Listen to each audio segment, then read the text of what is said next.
पूरी दुनिया का वजूद किस एक चीज़ पर टिका है? कुछ सेकंड लो और सोच लो। सोच लिया? दिमाग में क्या आया? पीस, लव, नॉन वायलेंस, ऐसे कुछ बड़े बड़े वाइब्स ना? सही है, लेकिन इतना ओवरथिंक मत करो।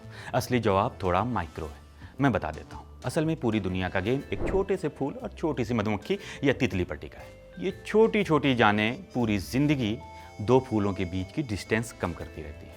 मेल फूल का पराग फीमेल फूल तक पहुंचाती हैं और उसी से पैदा होता है हमारे खाने पीने का एक बहुत बड़ा स्टॉक। ये है नेचर की ओजी इंजीनियरिंग। एआई के आने से हजारों लाखों करोड़ों साल पहले की टेक्नोलॉजी। नेचर जो दिखती कम है, फील ज़्यादा होती है। उसने एक बेसिक रूल सेट किया है कि उसकी दुनिया में कोई भी जान छोटी नहीं होगी और हर एक का एक रोल है। अब सवाल ये है कि जब सब कुछ इतना इटर्नल है तो 1977 में एक इटर्नल चीज़ को ऑफिशियली मान्यता देने की ज़रूरत क्यों पड़ी? यूएन को इंटरनेशनल वीमेंस डे को ऑफिशियली रिकॉग्नाइज करना पड़ा। क्यों? क्योंकि दुनिया में औरतों की हालत ऐसी थी या है कि एक दिन अलग से बोलना ज़रूरी था कि हाँ, महिलाएं भी इंसान हैं, उनमें भी जान है। थोड़ी देर पहले मैंने फूल और मधुमक्खी की बात की थी। डायरेक्ट कनेक्शन नहीं है महिलाओं से, लेकिन एक वाइब कनेक्शन तो है। वही छोटा सा लेकिन सुपर इंपॉर्टेंट रोल वाला कनेक्शन। हाल ही में वीमेंस डे गया है। स्टेटस, स्टोरीज, रील्स दिखी होंगी जहां महिलाओं को सेलिब्रेट किया जा रहा होगा, लेकिन सीन वही, ढाक के तीन बात, सब कुछ सिंबॉलिक। जैसे रेस्टोरेंट के बाहर बर्गर की वो फोटो जो असल में फोटोशॉप का चमत्कार होती है। खरीदो तो पता चलता है असली गेम तो फोटोग्राफर का था। थर्माकोल, आलू, प्लास्टिक, परफेक्ट लाइटिंग और हम बोले वाह। क्यों सिंबॉलिक? जवाब है डेटा। और डेटा कभी कभी बहुत अनकंफर्टेबल होता है। रोज बाजार, घर, स्कूल, ऑफिस में बहुत कुछ ऐसा होता है जो एक्सट्रीम लेवल पर घिनौना है, लेकिन वो आंकड़ों में नहीं आता। महिलाएं क्यों जरूरी हैं? क्यों होनी चाहिए दुनिया में? ऐसा क्या है कि इनके बिना दुनिया चल ही नहीं सकती? साइंस तो आगे भाग रही है ना। फ्यूचर में शायद कोख की भी जरूरत ना पड़े। टेस्ट ट्यूब बेबी ऑप्शन तो पहले से ही है। ये सवाल उनका हो सकता है जो महिलाओं को सेकंड क्लास सिटीजन समझते हैं। जवाब वही है जो पहले कहा था, नेचर की इंजीनियरिंग। यहाँ कोई मशीन नहीं, कोई टूल नहीं, यहाँ सिर्फ रिस्पेक्ट, लव और अफेक्शन है। और जब ये टॉप प्रायोरिटी पर हो तो फिजिकल ताकत मायने नहीं रखती। जरा इमेजिन करो एक दुनिया जहाँ सब कुछ पहले जैसा है, लेकिन किसी बच्ची की हंसी नहीं है, बहन नहीं है, माँ नहीं, कोई ऐसा नहीं है जिसके कंधे पर सिर रखकर रो सको या हंस सको। कैसी लगेगी वो दुनिया? अगर सच में जानना है तो मेरा ये वाला वीडियो यहीं पर रोको, तुरंत ओटीटी पर चले जाओ और सर्च करो मातृभूमि, अ नेशन विदाउट वीमेन। इसे देख लो। डिस्टोपियन इंडिया की कहानी है। डिस्टोपिया मतलब ऐसा फ्यूचर जहां सब कुछ बहुत खराब हो चुका है।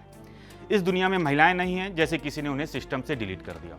वजह वही घटिया सोच कि महिलाएं कमजोर हैं।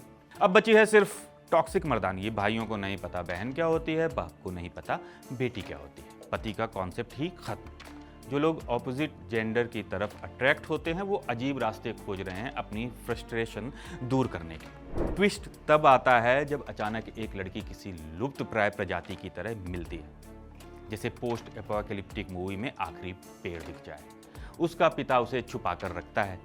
उसे पता है कि ये फ्रस्ट्रेशन से भरी दुनिया उसकी बेटी को निगल जाएगी, लेकिन फिर एंट्री होती है गरीबी और स्वार्थ की। पिता अपनी हालत को बेटी से ऊपर रखता है और उसे बेच देता है। दूसरा पिता उसे अपने 5 बेटों के लिए खरीदता है। सब कुछ समाज के बनाए नियमों के अंदर। लाल जोड़ा, 7 फेरे, सब नॉर्मल पैकेजिंग। फिर शुरू होता है वो सब जो देखकर स्क्रीन से नजर हटाने का मन करता है। 5 भाइयों में रेस लगी है कि पहली रात कौन जाएगा, और तभी कहानी में एंट्री होती है असली प्लॉट ट्विस्टर की, यानी लड़की का ससुर, उन 5 लड़कों का बाप। राइटर यहाँ पूरा गेम फ्लिप कर देता है। वो पिता बेटों से पहले खुद बहू के साथ पहली रात बिताना चाहता है। उसकी भूख इतनी डरावनी है कि सीन देखते वक्त सिर पकड़ने का मन करता है। वो रोता है, इमोशनल ड्रामा करता है, बच्चों को गिल्ट ट्रिप पर भेज देता है। बच्चे भी टूट जाते हैं। आखिर में वही बाप अपना हक ले लेता है, रोकर, गिड़गिड़ाकर, हर ट्रिक यूज करके। उसके चेहरे की हैवानियत किसी हॉरर विलेन से कम नहीं लगती।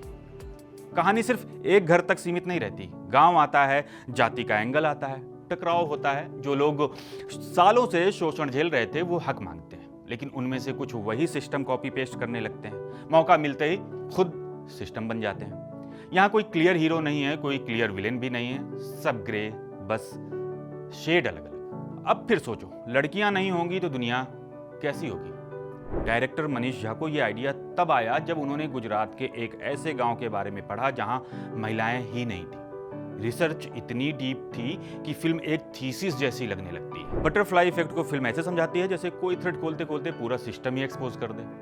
ऐसा तो खुद केओस थ्योरी देने वाले मैथमेटिशियन एडवर्ड लॉरेंज भी नहीं समझा पाए थे। एक छोटा सा फैसला और उसका असर बहुत दूर तक। फॉर एग्जाम्पल, एक 12वीं का लड़का है जो कॉलेज जाना चाहता है लेकिन क्लास में बंक मारता है, पढ़ाई नहीं करता है, रिजल्ट आता है तो फेल हो जाता है। फेल हुआ तो कॉलेज नहीं गया। अब इसके पीछे की असली वजह क्या है कि वो कॉलेज नहीं जा पाया? तो सीधा सा जवाब है कि वो फेल हो गया। पर यहां भी एक पेच है, उसका कॉलेज जाने से कोई लेना देना नहीं था।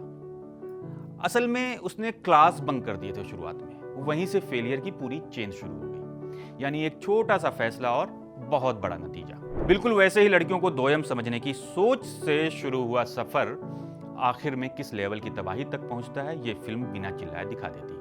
खैर, बात फिल्म की थी ही नहीं, बात थी उन फूलों और मधुमक्खियों को बचाने की जो दुनिया संभाल कर रखती है। फिल्म तो बस एक सटीक उदाहरण भर। राहत की बात यह है कि ये रियल फ्यूचर नहीं, बेबी बूमर से मिलेनियल्स तक और फिर वहां से जेनजी तक एक चीज आई, अवेयरनेस, सवाल पूछने की हिम्मत। और जेनजी तो full on call out mode में सिस्टम से सवाल कर रहा है। तो उम्मीद है कि अगली बार जब एनसीआरबी का डेटा आए तो उसमें ये ट्रेंड साफ दिखे कि क्राइम अगेंस्ट वीमेन 0 की तरफ मूव कर रहे हैं। यही होगा असली सेलिब्रेशन।